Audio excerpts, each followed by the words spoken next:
Olá, povo! Bem-vindos à nossa aula de História do nono ano. Eu sou o professor Marlon, o Ezio está aqui com a gente e nós vamos juntos para a melhor aula, para a nossa aula de História.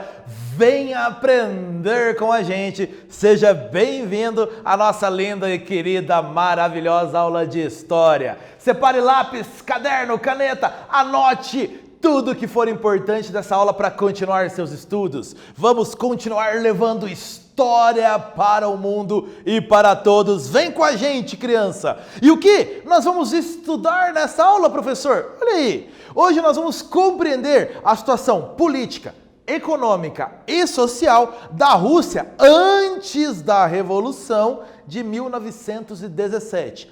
Como estava essa Rússia antes da Revolução? É sobre isso que nós vamos conversar nessa aula, mas antes, para nos aquecermos, o que você entende por socialismo? Lembra desse assunto? Socialismo, rapidamente, como você consegue definir? Ainda, falando em socialismo, você lembra quem foram os criadores do chamado socialismo científico? Os dois principais nomes dessa corrente, socialismo científico. Lembra?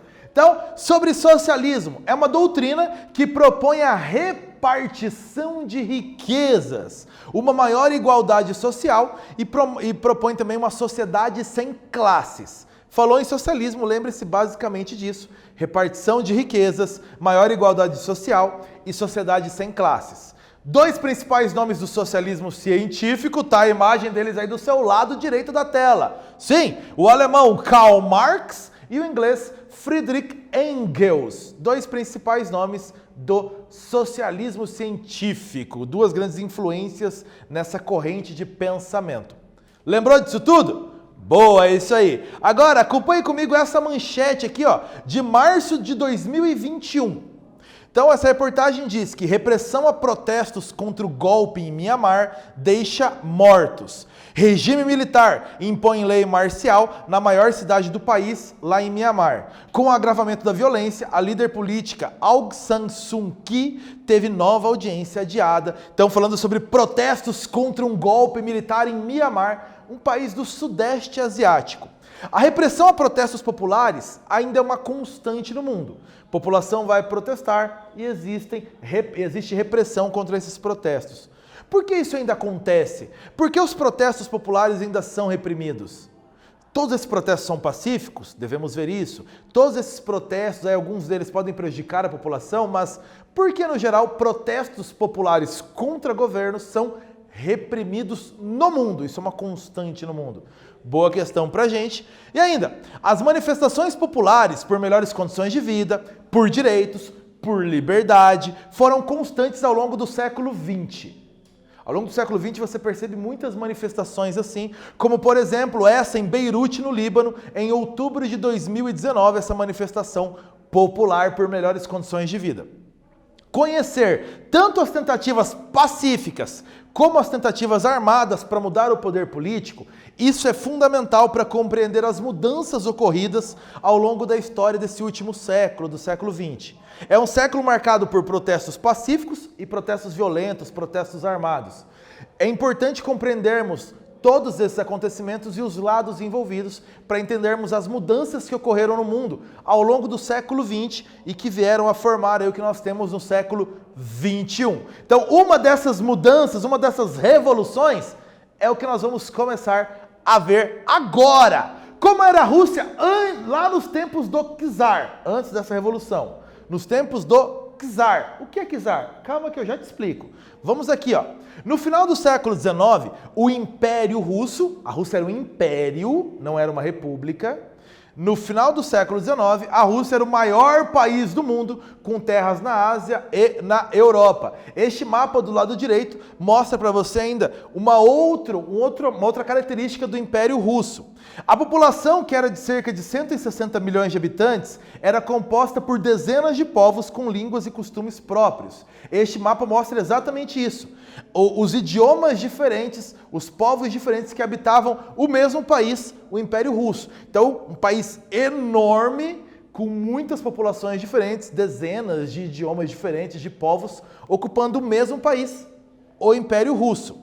O governo era uma monarquia absolutista, ou seja, todo o poder se concentrava nas mãos do czar. E o czar era Nicolau II, que governou de 1894 a 1917. Tá a imagem dele aí do lado direito da sua tela. O czar Nicolau II, o último imperador russo. Ele era da dinastia Romanov. A palavra czar, vamos explicar isso para você, vem da palavra latim César.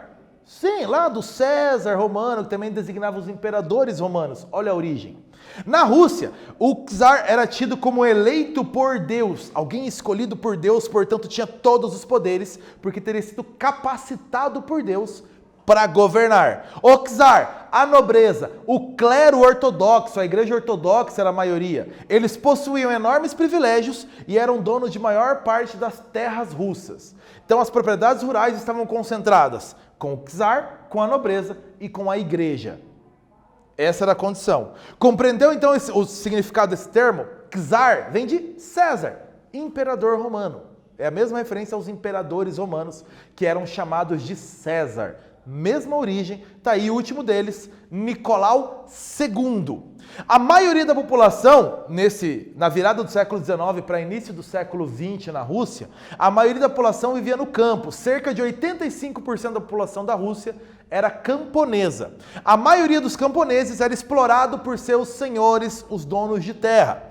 Pagava altos impostos pelo uso da terra e, por isso, pobreza era uma característica marcante da população rural da Rússia.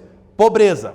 Eles eram os mais atingidos pelo analfabetismo, pelas doenças, pelas crises de fome que assolavam o país com frequência. Percebeu como era difícil ser camponês na Rússia? Altos impostos, pobreza, fome, analfabetismo, doenças. Isso marcava cerca de 85% da população do país. Situação de miséria na Rússia. Um exercício para você, para a gente conversar sobre isso. Leia o texto aí na sua tela comigo. A reação dos camponeses, tanto russos como não russos, diante da extensão da servidão, assumiu duas formas: a fuga ou a luta contra a opressão. Na fronteira sudoeste e do médio rio Volga, houve mais do que rebeliões, verdadeiras guerras civis que abalaram profundamente o Estado. Então esse texto está falando de camponeses que se revoltaram contra a situação que eles estavam. Que situação era essa? Descreva a situação da Rússia no início do século XX.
Situação da Rússia lá no início do século XX, final do século XIX. Lembre-se primeiro de governo, comece por aí. Então, como era o governo? Monarquia absolutista, governada lá pelo czar, no caso era o Nicolau II, inclusive.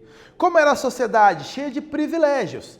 Nobreza, o clero, eles eram os grandes proprietários de terra. Esses tinham os privilégios. Havia grande desigualdade social, porque a maioria da população era camponesa e, consequentemente, pobre, analfabeta e sujeita a doenças, a grande maioria da população. Maioria camponesa. E na cidade, como vivia essa minoria da população, mas que também morava na cidade, como era a situação? Entre 1863 e 1914, final do século XIX, início do século XX, a população urbana triplicou na Rússia, de 6 para 18 milhões de habitantes. Então você percebe que está acontecendo um êxodo rural aí. População saindo da área rural, indo para a cidade. Buscavam empregos nas indústrias que estavam nascendo no país.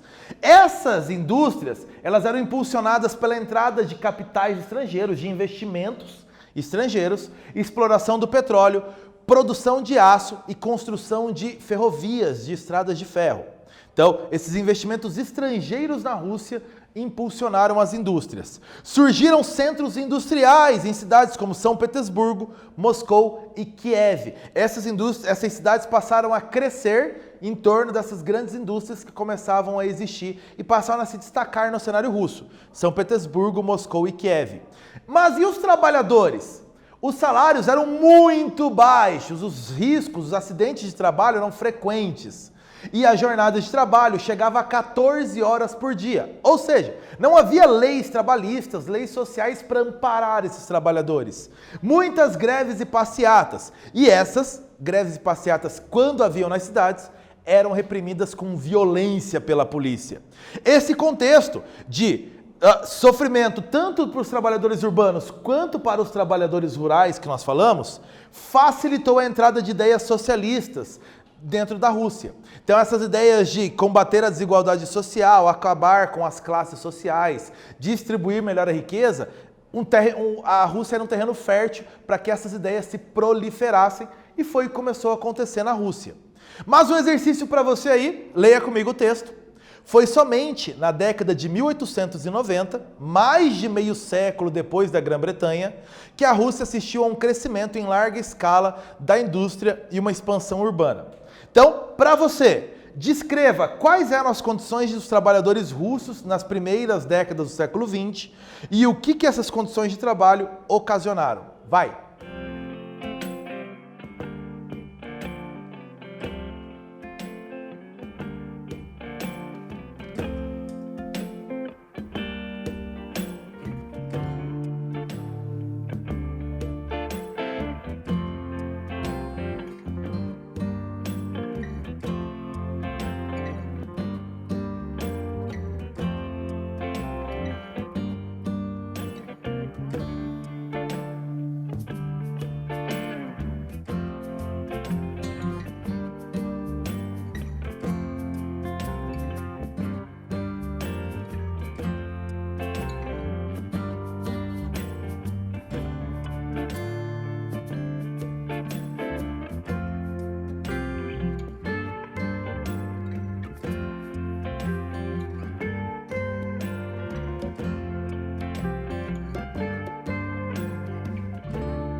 as condições dos trabalhadores russos aí no início do século XX.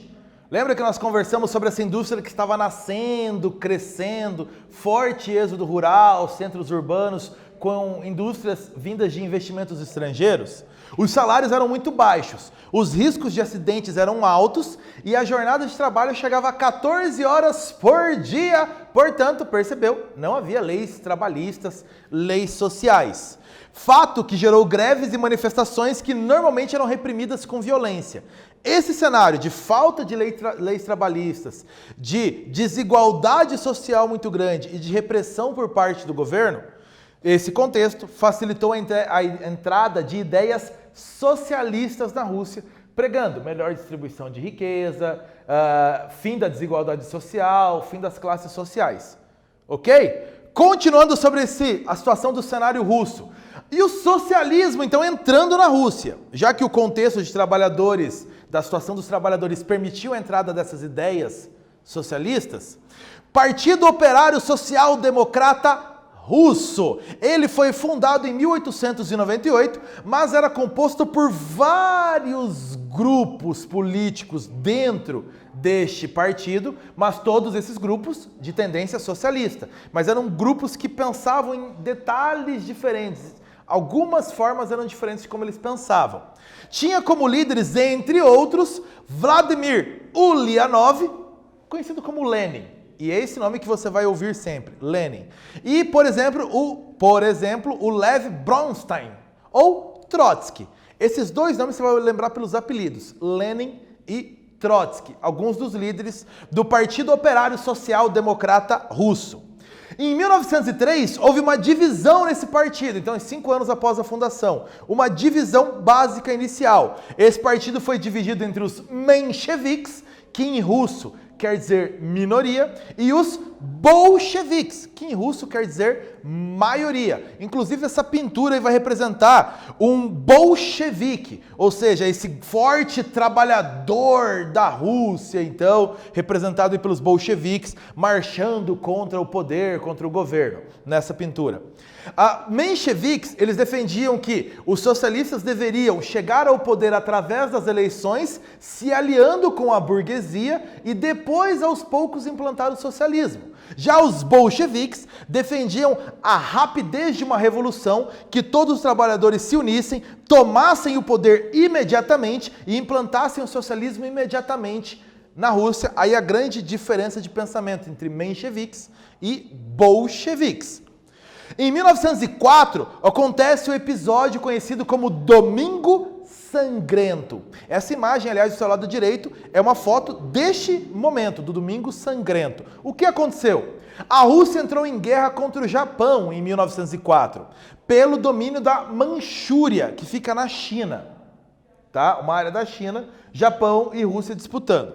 Os efeitos do conflito levaram a uma revolta operária lá em São Petersburgo, que era então a capital da Rússia. Operários foram contra essa guerra, pelo desgaste, pelas mortes, pela fome e tudo mais. Em janeiro de 1905, operários desarmados que protestaram contra essa guerra foram massacrados pelo governo nessa foto, como mostra ali. Esse episódio desse massacre de trabalhadores que foram protestar contra a guerra ficou conhecido como Domingo Sangrento.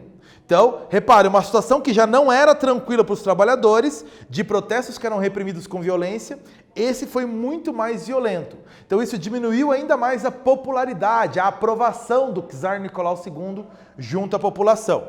Exercício para você, leia comigo o texto. No domingo, 9 de janeiro, Padre Gapon liderou milhares de homens desarmados, mulheres e crianças em direção ao centro da cidade, cantando hinos, carregando cruzes e cartazes religiosos. Esse texto mostra um pouco do relato de como foi o protesto liderado por um padre com a população desarmada e cantando hinos religiosos, levando símbolos. Uma manifestação pacífica para entregar uma carta para o czar Nicolau II com os pedidos da população. Explique de que maneira esse conflito pode ter aumentado a insatisfação da população contra o governo absolutista do Nicolau II.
Este protesto e a repressão a esse protesto, conhecida como Domingo Sangrento, aumentaram a insatisfação da população contra o governo do czar Nicolau II. Como que isso contribuiu? Primeiro, lembre que a Rússia, no final do século XIX e início do século XX, é um país de grande desigualdade social.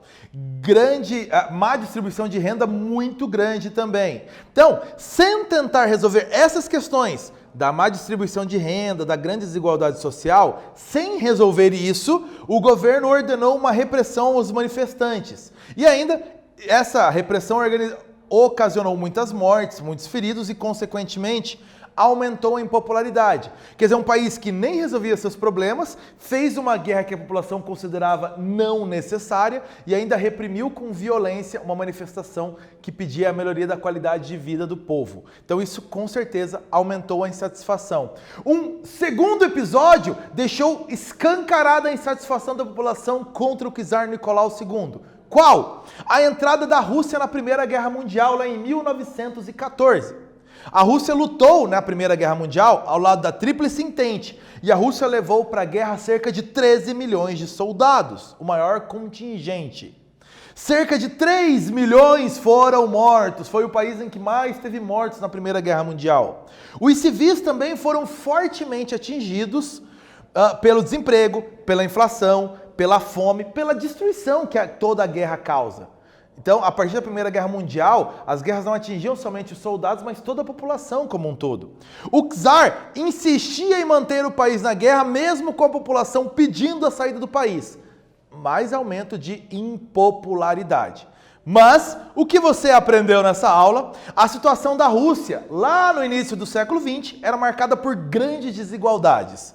Era um país agrário, com monarquia absolutista do czar Nicolau II e uma sociedade muito desigual. A maior parte da população era camponesa e era explorada pelos proprietários de terra. Em 1905, um protesto contra as dificuldades foi reprimido com violência, o Domingo Sangrento, e aumentou a crise aí contra o governo do czar Nicolau II. É isso, povo. Ficamos por aqui nessa aula. Bons estudos para você. Tchau, povo!